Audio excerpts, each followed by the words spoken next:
اگر وہ اس نیت کے ساتھ مال کما رہا ہو کہ در حقیقت میں اللہ تعالیٰ کو خوش کرنا چاہتا ہوں اور اللہ تعالیٰ نے مجھے حکم دیا کہ میں مال کماؤں اور میں اپنے رشتہ داروں کے حقوق ادا کروں، اپنے بہن بھائیوں کے، اپنے بیوی بچوں کے حقوق ادا کروں، تو اس صورت کے اندر میں یہ مال جب کماؤں گا تو یہی مال کمانا میرے لیے عبادت بن جائے گا۔ چھوٹا سا واقعہ میں آپ کو مختصر سناؤں۔ کہتے ہیں کہ حضرت عبداللہ بن مبارک رحمۃ اللہ علیہ جو بہت بڑے ایک بزرگ تھے، تو ان کا انتقال ہو گیا۔ کسی نے ان کو خواب میں پوچھا کہ حضرت آپ کا انتقال ہو گیا تو آپ کا کیسا رہا؟ تو انہوں نے کہا الحمدللہ اللہ تعالیٰ کے فضل و کرم سے جو ہے وہ میری بخشش ہو گئی، اللہ تعالیٰ نے میری بخشش کروا دی۔ البتہ میرے جہاں پہ میں رہتا تھا اس کے پاس ایک لوہار رہتا تھا اور اس کی بخشش میرے سے پہلے ہو گئی اور وہ مجھ سے پہلے جنت میں چلا گیا۔ تو یہ عجیب بات ہے۔ تو ان کے جنہوں نے خواب دیکھا تھا انہوں نے ذکر کیا اپنے ساتھیوں سے، اپنے شاگردوں سے کہ آخر عجیب بات ہے، حضرت عبداللہ بن مبارک اتنے بڑے محدث، اتنے بڑے بزرگ جن کا تابعین میں شمار ہوتا ہے، بزرگوں میں شمار ہوتا ہے، تو آخر ان کے بارے میں انہوں نے یہ خواب میں یہ بات دیکھی، انہوں نے یہ دیکھا، بزرگوں نے واقعہ لکھا ہے، تو آخر اس کی کیا وجہ؟ تو انہوں نے گئے اس کے گھر، حداد کے گھر، اس لوہار کے گھر، اور اسے پوچھا کہ بھائی کیا کہتے ہیں آخر تمہارے شوہر میں ایسی کیا خاص بات تھی کہ ان کی بخشش حضرت عبداللہ بن مبارک سے پہلے ہو گئی؟ تو انہوں نے کہا اصل میں بات یہ ہے کہ میں نے تو کبھی ان کے اندر کوئی خاص بات نہیں دیکھی، نہ تو وہ تہجد پڑھتے تھے، نہ کوئی، بس دن بھر وہ لوہا پیٹتے رہتے تھے۔ البتہ ایک بات ان کی تھی، وہ یہ کہ دن بھر لوہا پیٹتے تھے اور کام کرتے تھے، لیکن جب نماز کا وقت آتا تھا تو اگر ان کا ہتھوڑا اٹھا ہوا ہوتا تھا تو وہ گراتے نہیں تھے، اٹھنے سے وہیں پہ چھوڑ کر نماز کے لیے چلے جاتے تھے، بس یہ ان کا ایک کام تھا۔ تو اس سے آپ اندازہ لگائیے کہ انسان حالانکہ صرف وہ شخص کسب حلال کر رہا ہے اور صرف عبادات جو فریضہ ہے وہ ادا کر رہا ہے، کوئی نوافل نہیں پڑھ رہا، لیکن اللہ تعالیٰ نے اس کو کتنا اونچا مرتبہ دے دیا، سبحان اللہ، اور وہ شخص جو دن بھر عبادت کر رہے ہیں وہ ان کے بعد جنت میں داخل ہو رہے ہیں۔ تو اس سے آپ اندازہ لگائیے کہ اللہ تعالیٰ جو ہے اگر انسان دونوں چیزوں کو متوازن لے کے چلے، دین کو بھی دنیا کو بھی، دنیا بھی اس طریقے سے کرے جو اللہ تعالیٰ نے طریقہ بتلایا ہوا ہے، تو وہی انسان بہت بڑا پارسا اور بہت بڑا عبادت گزار بن سکتا ہے۔ بات مانی ہم نے آپ کی، ٹھیک ہے، کہ اللہ جل شانہ ہمیں ایک طریقے سے زندگی گزارنے کا حکم دے رہے ہیں، اس میں کمائی جو ہے وہ بھی ایک بڑا امپورٹنٹ پارٹ پلے کرتا ہے۔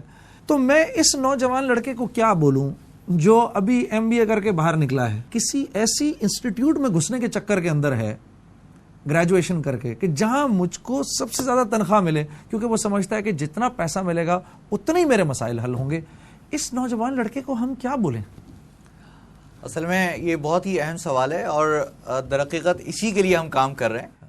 اللہ تعالیٰ نے بنیادی طور پہ یہ بتلا دیا کہ بھائی تمہارے لیے یہ چیز حرام ہے اور باقی تمام راستے کھلے ہیں تمہارے لیے، یہ سارے حلال ہیں۔ یہ تو ہمارے دماغ میں ایک غلط تصور پروپیگنڈا کے ذریعے بٹھا دیا گیا کہ بھائی اللہ تعالیٰ نے اگر خدا نخواستہ ربا حرام ہو گیا تو پوری اکانومی بیٹھ جائے گی، یہ پورا ایک مسئلہ ہو جائے گا، یا ہمارے بیچارے بچے کہاں جائیں گے اور وہ کہاں سے ملازمت حاصل کریں گے۔ قرآن پاک کی آپ آیت ذرا ملاحظہ فرمائیے، جہاں پہ اللہ تعالیٰ نے ذکر فرمایا، وہ یہ فرمایا احل اللہ البیع وحرم الربا، ٹھیک، کہ اللہ تعالیٰ نے تجارت پوری حلال قرار دی ہوئی ہے، ٹھیک، بیع پوری حلال قرار دی ہوئی ہے، لیکن ربا حرام قرار دیا۔ صرف ایک چیز جو ہے وہ ربا کو اس میں نکال دیا، باقی تجارت کے موڈ سارے حلال ہیں۔ ٹھیک، تو ہم جو لوگ MBA کرتے ہیں تو وہ بے شک مارکیٹنگ پڑھتے ہیں، وہ فائنانس پڑھتے ہیں، اکاؤنٹنگ پڑھتے ہیں، کمپیوٹر پڑھتے ہیں، سب چیزیں پڑھتے ہیں، تو وہ ان چیزوں کو یوٹیلائز کر سکتے ہیں جو کچھ انہوں نے علم حاصل کیا، کہ وہ اللہ تعالیٰ نے صرف ایک چیز حرام قرار دی ہوئی ہے، باقی تجارت کے سارے راستے کھلے ہوئے ہیں، تو اس تجارت کے تمام موڈز کو استعمال کریں اور اس کے ذریعے سے جو ہے وہ اسلامی بینکنگ کریں۔ جو موجودہ کنونشنل بینکنگ ہے نا، جو 200 سال سے ہو رہی ہے، اس میں ہم اتنی لوگ محنت کرتے ہیں اور کہتے ہیں پروڈکٹ بن رہی ہے، اس کی پروڈکٹ ایک ہی ہے، سیدھی سی بات ہے، میں بہت ہی کلیئر بات کرتا ہوں اور بالکل اسٹریٹ فارورڈ بات ہے، حقیقت جو ہے نا ان کی ایک ہی پروڈکٹ ہے، اور وہ پروڈکٹ کیا ہے؟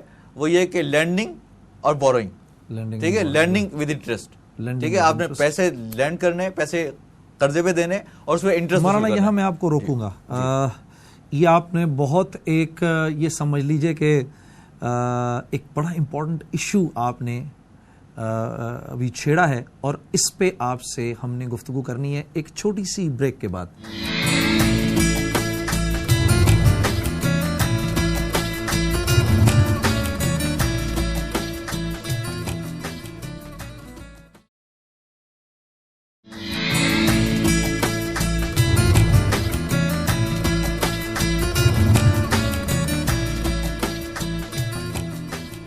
ویلکم بیک ناظرین، بڑی انٹرسٹنگ گفتگو چل رہی ہے ہماری اور عمران بھائی کی، اور اب یہ ذرا سی جو کہتے ہیں نا کہ ہیٹڈ ہوتی جا رہی ہے. اب ہم بیئر فیکٹس کی طرف آتے جا رہے ہیں.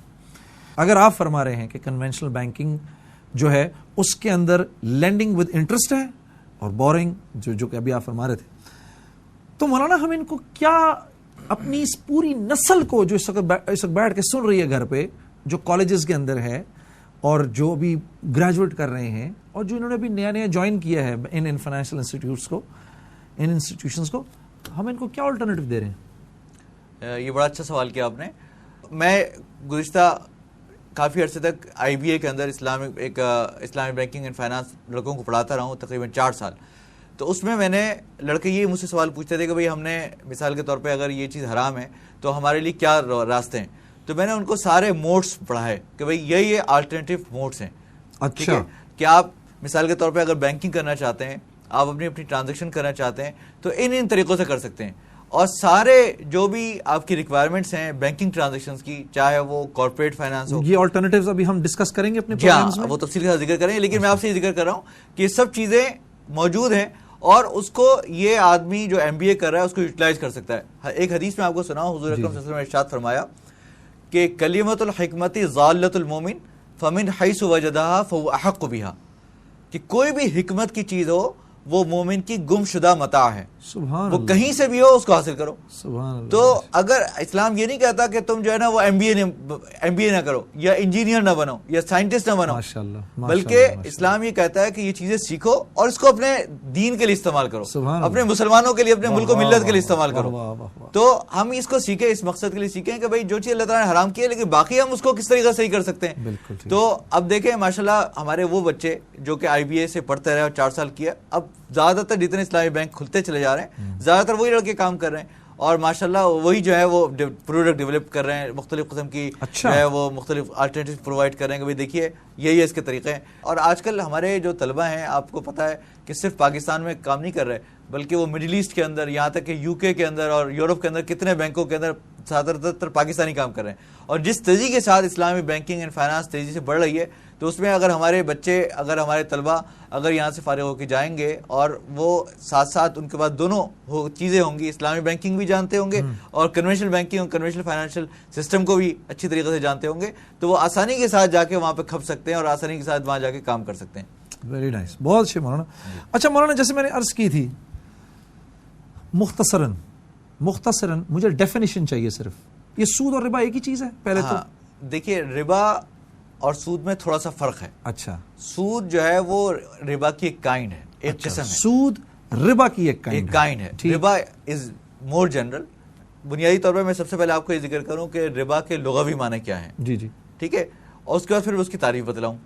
ربا کے لغوی معنی یا اس کے ڈکشنری میننگ ہے زیادتی, اضافہ. اچھا ٹھیک ہے, یا پریمیم یا ایکسٹرا چارج کرنا, یہ ربا کے معنی ہیں. ٹھیک ہے, جب قرآن پاک میں جب ربا کا لفظ استعمال کیا جاتا ہے تو اس سے مراد ہوتا ہے کہ کسی بھی قرضے کے اندر کوئی اضافہ طلب کرنا. میں نے مثال کے طور پہ آپ کو 1000 روپے قرض دیا اور آپ سے کہا کہ مجھے اضافی طور پہ 100 روپے دیجیے گا, 1100 روپے دیجیے گا, تو یہ اضافی 100 روپے جو ہیں, یہ ایکسٹرا جو آپ سے 100 روپے لے رہا ہوں, یہ در حقیقت یہ ربا ہے, حرام ہے, یہ ربا حرام ہے. تو اس ربا کو قرآن پاک کے روح سے اس کو حرام قرار دیا گیا, اس کی بہت ساری آیات نازل ہوئیں. اس ربا کو ربا القرآن بھی کہتے ہیں, اس ربا کو ربا الجاہلیہ بھی کہتے ہیں, اس ربا کو ربا النسیہ بھی کہتے ہیں. اسی کو ہمارے انگریزی زبان میں کمرشل انٹرسٹ کہا جاتا ہے یا انٹرسٹ کہا جاتا ہے, یا اسی کو اردو زبان میں سود کہا جاتا ہے. اچھا ٹھیک ہے. ربا کی ایک اور قسم بھی ہے جس کو ہم عام طور پہ انٹرسٹ نہیں سمجھتے یا سود نہیں سمجھتے. ٹھیک, اس کو عربی زبان میں ربا الفضل کہتے ہیں. ربا الفضل, اچھا ٹھیک ہے, ربا الفضل. جی, اسی کو دوسری تعریف اس کی یا دوسری اس کا نام ربا الحدیث بھی ہے. ٹھیک, اس کو ربا الحدیث اس لیے کہتے ہیں کہ یہ ربا ہونا اس کا حدیث کی کتابوں سے پتہ چلا. ٹھیک, یا حدیث سے پتہ چلا, حضور پاک صلی اللہ علیہ وسلم کی احادیث سے پتہ چلا. وہ کیا ہے ربا؟